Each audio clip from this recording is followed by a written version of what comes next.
Yo guys, Punkrat another video. As you guys know from the last piece that I published, Arathi Basin is right around the corner. By the time this video is releasing, it's probably going to be 3 days away. Set to release Tuesday, March 10th. Quite possibly a lot earlier than you expected, but when it comes to AB, it's all upside in my opinion. In fact, I made a video, the last one, covering why I think Arathi Basin is the best battleground ever. So for hardcore PvPers and casual players alike, having Arathi Basin added to the world of PvP will, I'd say, make it a lot more enticing to take part in. But like usual, when something new is about to hit the game, you know I gotta cover the sweet, juicy loot rewards. And I know a lot of you guys like to meme on my videos, oh Punkrat, this is busted, this is busted, this is busted. And okay, I'll admit it, maybe I did use that specific phrase a little bit too much. So with the release of Arathi Basin, of course, we're gonna have new rep rewards to cover. So here's all the awesome items coming with the release of Arathi Basin.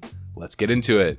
So before we get into any items really quick, let me explain to you exactly how you get reputation in AB. The first is controlling bases. Every 200 resources out of 2,000, you gain 10 reputation. So every AB that you win will yield 100 reputation baseline. And during Arathi Basin weekends, that'll be 130 reputation. Of course, you can hand in marks of honor. And then there's 2 quests in the battle for Arathi Basin and take 4 bases. And of course, the last quest is 4 Great Honor, which is just a baseline hand in that everyone can do. So for the most part, there's not too much reputation that you can get from quests. It's really about just hammering Arathi Basin after Arathi Basin after Arathi Basin, and hopefully 5-capping every single one to make your honor grind nice and smooth. So when talking about the items, you need to keep in mind that all of these items, specifically the blue ones, scale with your level. You're able to get from 28, 38, 48, and 58 respectively, and as you get higher level, they'll get better and better. The first item that we're going to be talking about is the Defias Talisman, which is kind of like the welfare equivalent of the Arena Grandmaster. It's basically an on-use trinket that can absorb from 495 to 605 physical damage that lasts 15 seconds on a 3-minute cooldown. Now this trinket would be pretty damn good if it wasn't just specifically physical damage, but unfortunately you can only use this against obviously melee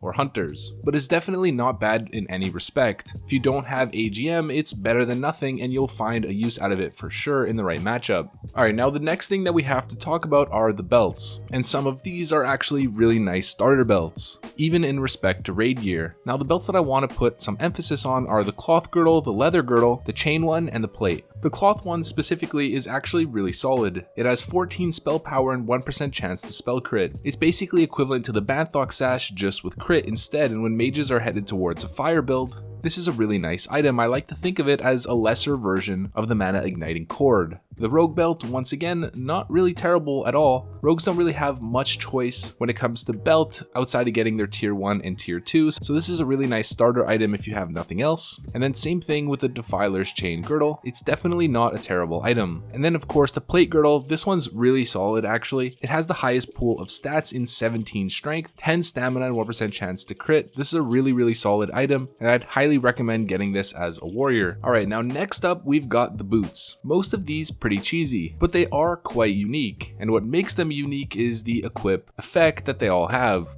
If you read it, it says run speed increased slightly, and this is on every single AB boot available. Now unfortunately, from my understanding, this movement speed increase does not stack with the movement speed increase that you can get from the enchant, but what it does offer is you the ability to actually skip that. For instance, if we look at the rogue boots specifically, they're actually quite good entry-level boots with a good amount of attack power and close to 0.5% of crit from 12 agility. What's cool about them is that you don't have to enchant your boots with increasing your movement speed at all, and what you can actually do instead is add an extra 7 agility to them, increasing the attack power and critical strike rating that you're going to be getting from them. The Defias lizardhide boots are actually pretty good for flag carrying as well, and the Defias plate greaves are not terrible for starter warrior boots at all. But let's be honest, these aren't the greatest items on the list. Now next up we've got the shoulders, some of which are actually pretty damn solid. So first on the list we've got the caster ones, which have 17 intellect, 18 stamina, 12 spell power, and 4 MP5. These are really good for PvP since they pack a punch in terms of the amount of stamina that they give. They're not the greatest things ever, but they're not terrible. And for Shadow Priests, having the MP5 is actually a nice added benefit. You could even use these in a PvE scenario if you haven't got the Blackwing Cabal shoulder pads. Now if we go to the leather shoulders, these are pretty good. They have 17 stamina, 18 agility, and 30 attack power. It's again kind of similar to the boots, just a ton of attack power. Depending on your hit rating, depending on your crit rating with buffs, these could actually make their way into your set as well for PvE. Next on the list, we've got the lizard hide shoulders, which is pretty much the exact same thing, just I guess for druids. And in a PvP context, these are really not terrible. They're very similar to the ones I just showed you, except they have 12 intellect, which helps for druids that are running a hybrid set and need the intellect to actually heal or go in and out of forms. We've got the Defiler's chain pauldrons. These are whatever. And we got another pair, which is actually I'd say better for enhancement shaman since it has strength and agility on it, and then intellect as well, and a good amount of stamina. You're definitely going to see some enhancement shamans rocking these. And then we've got the Defiler's plate spolders. These are actually a lot better than you might expect. They have 18 strength, which is a good amount of attack power, 17 agility, which is almost 1% chance to crit, and 20 stamina. Right now, the best in slot shoulders for Fury Warriors and Fury Tanks are the Drake Talon pauldrons, which have 20 strength, 20 agility, 17 stamina, and 1% chance to dodge. You lose out on the dodge if you're going to be running a Fury Defiance tank set, a little bit of strength and a little bit of agility, but overall they're kind of similar for a Fury Warrior. And in PvP, if you don't have high rank, these are definitely not terrible at all. And the best part about them is they look pretty damn cool. They're basically the exact same model as the Drake Talon shoulders, except way less saturated and a little bit more brown. They're quite unique, and I have a lot of memories of warriors rocking this with the Unstoppable Force from AV. And there's just something about it being that fully PvP geared guy who doesn't step foot in raids at all and gets all of his gear from doing BGs. That's pretty cool.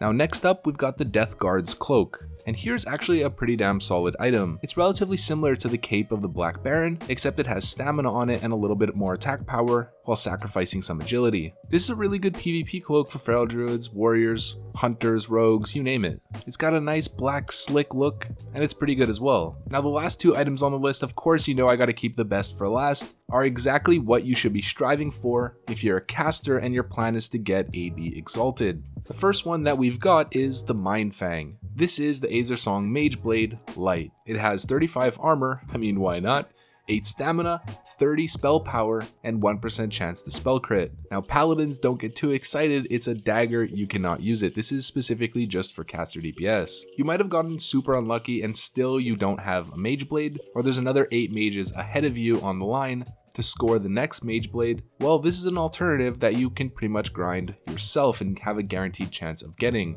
It's a lot harder to get, but in the right pre-made group doing AV over and over again and winning consistently, you can get it faster than you might expect. It's definitely not a terrible item, and I know how many of you mages out there are still using Witchblade. Now the next one is actually very similar. We've got the Ironbark Staff. It's basically Staff of Dominance, but slightly better. It's got 95 armor, again. Maybe there's a druid tank out there who'll want to use this for some reason. It's got 10 intellect, 19 stamina, which is a nice hefty amount for PvP, and then 2% chance to spell crit. That's the differentiation between this and the Staff of Dominance. The Staff of Dominance only has 1% crit, so this is actually much better. Although keep in mind that you're losing a good amount of intellect, so it kind of evens out. Not exactly, it's still more crit, but Staff of Dominance does, I believe, have 37 intellect if I'm not mistaken, where this only has 10, and then it increases your spell power by 41. It's definitely a good staff. It's something you might actually use for a while, and once again, it's something that you can get outside of raiding entirely. So if your focus is PvP and you're not doing raiding whatsoever, this is a goal that you can slowly work towards. From the actual model itself, it's not the coolest thing ever, but what does make it quite unique is just the fact that it has a baseline enchanted look on it. It has a purple glow on the green crystal, which does add to its flair quite a bit and make it look quite unique. Now I know I said that the last two items are the last one on the list, but of course you guys know I'm not going to forget this one, because this is the best reason for grinding Exalted through AB rep. We've got the Battle Tabards, which in my opinion are the two nicest tabards in Classic WoW, period.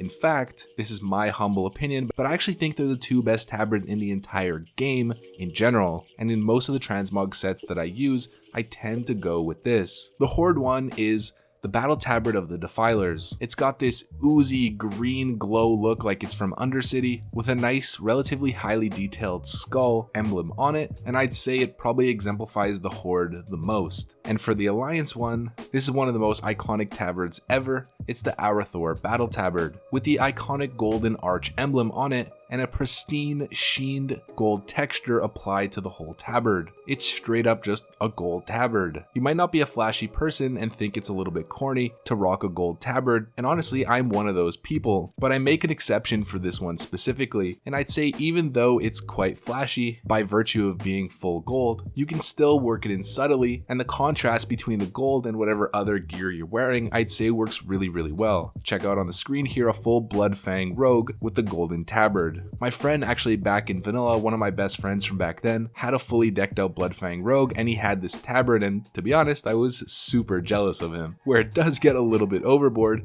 is when you pair this with the Grand Marshal set and you are just straight up gold from head to toe on every single item that you have. But the guys who have that whole set plus the Arathi Basin tabard definitely deserve to be standing out and peacocking at least a little bit, so we'll let it pass for those guys. So that's pretty much all of the items that are coming with the release of AB on March 10th. I repeat, March 10th. So get to packing, get ready, because the battle for Arathi Basin calls on you to go to war. I hope you guys are as excited as I am with the release of AB. It's definitely one of the best parts in terms of PvP in Classic WoW, and it's something that I've for sure been waiting for a long time. If you guys are as excited as I am and you enjoyed this video, make sure to leave a like, comment, subscribe on the video. You know the drill, soldiers. Hit the notification bell to be notified every single time I post a new video straight out of the render oven. And with that said, thanks for watching guys. I'll see you in AB. Peace.